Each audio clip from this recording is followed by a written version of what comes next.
Hello friends, welcome to ஆரோக்கிய சமையல். இன்னைக்கு நம்ம வந்து ஒரு ஸ்நாக்ஸ் ரெசிபி தான் பண்ண போறோம். வாங்க எப்படி செய்யலாம்னு பார்க்கலாம். மிக்ஸி ஜார் ஒன்று எடுத்துக்கலாம். இதுல வந்து ஒரு பச்சை மிளகாய் எடுத்து வச்சிருக்கேன், இதை வந்து நம்ம இதில் போட்டுக்கலாம். ஒரு 10 சின்ன வெங்காயம் எடுத்திருக்கேன், அதையும் போட்டுக்கலாம். ஒரு சின்ன துண்டு இஞ்சி எடுத்திருக்கேன், அதையும் நம்ம இது கூட போட்டுடலாம். ஒரு ஸ்பூன் அளவுக்கு ஜீரகம் எடுத்திருக்கேன், அதையும் நம்ம இதில் போட்டுடலாம். இது எல்லாத்தையும் அரைச்சி எடுத்துட்டு வந்துடலாம். இதுல வந்து நம்ம தண்ணி ஊத்தாண்டா அப்படியே அரைச்சி எடுத்துட்டு வந்துடலாம். இப்போ நான் வந்து எல்லாத்தையுமே அரைச்சி எடுத்துட்டு வந்துட்டேன். இங்க பாத்தீங்கன்னா நம்ம போட்ட வெங்காயம் பச்சை மிளகாய் எல்லாமே நல்லா அரைப்பட்டுடுச்சு. மிக்சிங் பவுல் ஒன்று எடுத்துக்கலாம். இதுல வந்து 1 கப் அளவுக்கு கோதுமை மாவு எடுத்திருக்கேன், இதை வந்து நம்ம இது கூட போட்டுடலாம். 1/4 கப் வந்து அரிசி மாவு எடுத்திருக்கேன், இதை நம்ம இது கூட போட்டுடலாம். 1/4 கப் அளவுக்கு தயிர் எடுத்திருக்கேன், இதை நம்ம இது கூட சேர்த்துக்கலாம்.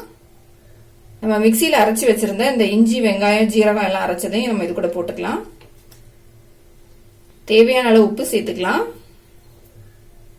இது எல்லாத்தையும் கை வச்சு இப்ப நல்லா மிக்ஸ் பண்ணிக்கலாம். நம்ம போட்டிருக்க மாவு தயிர் இந்த மசாலா எல்லாமே நல்லா ஒன்னா மிக்ஸ் ஆகணும். நல்லா மிக்ஸ் பண்ணிடலாம். இப்ப வந்து எல்லாத்தையுமே மிக்ஸ் பண்ணிட்டேன். நமக்கு வந்து இது போண்டா மாவு பதத்துக்கு தான் வேணும். அதனால வந்து நம்ம நல்லா மிக்ஸ் பண்ணிட்டு இது கூட தண்ணி சேர்த்து நல்லா மிக்ஸ் பண்ணிக்கலாம். இப்ப நம்ம வந்து கொஞ்சம் கொஞ்சமா தண்ணி சேர்த்து இதை மிக்ஸ் பண்ணிக்கலாம். ரொம்ப தண்ணியாவும் இருக்கக்கூடாது, அதே மாதிரி ரொம்ப கெட்டியாவும் வேணாம். நம்ம கையில எடுத்து போடுற அளவுக்கு தான் நமக்கு மாவு வேணும். அந்த அளவுக்கு வந்து நம்ம தண்ணி சேர்த்துட்டு இதை மிக்ஸ் பண்ணிக்கலாம். இப்ப நான் வந்து தண்ணி சேர்த்து நல்லா மிக்ஸ் பண்ணிட்டேன். மாவு பாத்தீங்கன்னா இந்த அளவுக்கு இருக்கணும். இப்ப நம்ம கையில எடுத்து இந்த அளவுக்கு போடுற அளவுக்கு இருக்கணும் மாவு, ரொம்ப தண்ணியாக்காண்டாம். இப்ப இதை வந்து நம்ம கை வச்சு நல்லா மிக்ஸ் பண்ணிக்கலாம். இந்த மாதிரி நல்லா மிக்ஸ் பண்ணும்போது நமக்கு வந்து மாவு கொஞ்சம் நல்லா சாஃப்டா இருக்கும். போண்டாவும் நல்லா சாஃப்டா வரும். இப்ப நமக்கு வந்து மாவு வந்து ரெடி ஆயிடுச்சு. நல்லா மிக்ஸ் பண்ணிட்டு நம்ம வந்து இதை ஒரு 1/4 மணி நேரம் நல்லா மூடி வச்சிடலாம். மாவு வந்து நமக்கு நல்லா செட் ஆகணும். இப்ப இதை வந்து நம்ம மூடி வச்சுட்டு இதுக்கு வந்து நம்ம ஒரு சட்னி வந்து ரெடி பண்ணிக்கலாம். இப்போ நம்ம சட்னி அரைக்கிறதுக்கு ஒரு மிக்ஸி ஜார் எடுத்துக்கலாம். இதுல வந்து 3 காஞ்ச மிளகாய் எடுத்து வச்சிருக்கேன், இதை வந்து நம்ம இது கூட போட்டுக்கலாம். ஒரு 1/2 கப் அளவுக்கு தேங்காய் எடுத்திருக்கேன், இதை வந்து நான் வந்து சின்ன சின்னதா கீறி வச்சிருக்கேன், இதையும் நம்ம இது கூட போட்டுக்கலாம். 1/2 கப் அளவுக்கு பொட்டுக்கடலை எடுத்திருக்கேன், அதையும் போட்டுக்கலாம். ஒரு சின்ன துண்டு இஞ்சியும் 2 பல் பூண்டும் எடுத்திருக்கேன், அதையும் நம்ம போட்டுக்கலாம். தேவையான அளவு உப்பு சேர்த்துக்கலாம். இப்ப இதுல வந்து தண்ணி ஊத்திக்கலாம். தண்ணி ஊத்திட்டு இதை வந்து நம்ம அரைச்சி எடுத்துட்டு வந்துடலாம். இப்போ நான் வந்து சட்னி அரைச்சி எடுத்துட்டு வந்துட்டேன். பாத்தீங்கன்னா இந்த அளவுக்கு நான் திக்கா அரைச்சிருக்கேன். இப்ப நம்ம வந்து இதுக்கு தாளிச்சுக்கலாம்.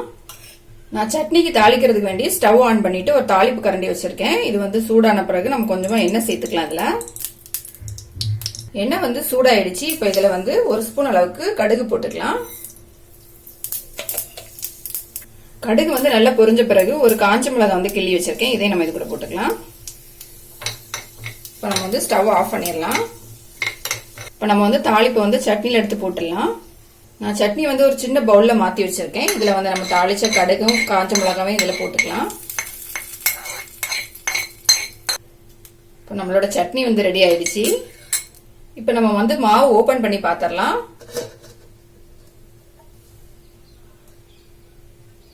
நமக்கு வந்து மாவு வந்து இப்ப நல்லா ரெடி ஆயிடுச்சு. நான் வந்து இதுல பேக்கிங் சோடா எதுவும் சேர்க்கல. நம்ம உடனே பண்ணதா இருந்தா இதுல பேக்கிங் சோடா சேர்த்துக்கலாம். நான் இப்ப இதுல வந்து பேக்கிங் சோடா எதுவும் சேர்க்கல.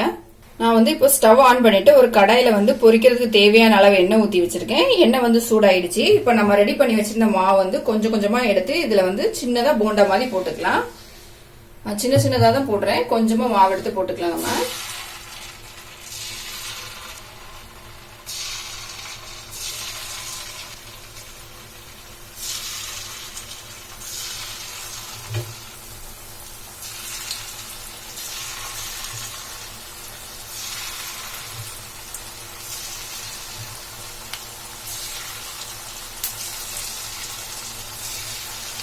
இப்ப நான் வந்து ஒரு கரண்டி வச்சு லைட்டா எல்லாத்தையும் வந்து திருப்பி போட்டுக்கலாம்.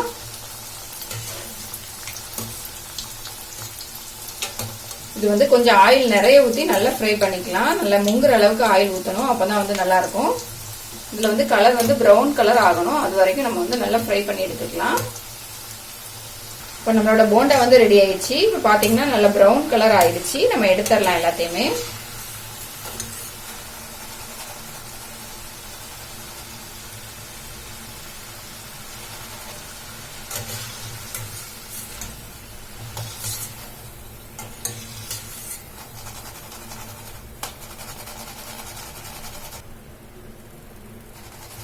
நல்ல கிறிஸ்பியான கோதுமை போண்டாவும் நம்மளோட சட்னியும் வந்து ரெடி ஆயிடுச்சு. இதை வந்து கண்டிப்பா ட்ரை பண்ணி பாருங்க, ரொம்ப டேஸ்டா இருக்கும். இந்த வீடியோ உங்களுக்கு பிடிச்சிருந்தா லைக் பண்ணுங்க, ஷேர் பண்ணுங்க, மறக்காம என்னோட சேனலை சப்ஸ்கிரைப் பண்ணுங்க.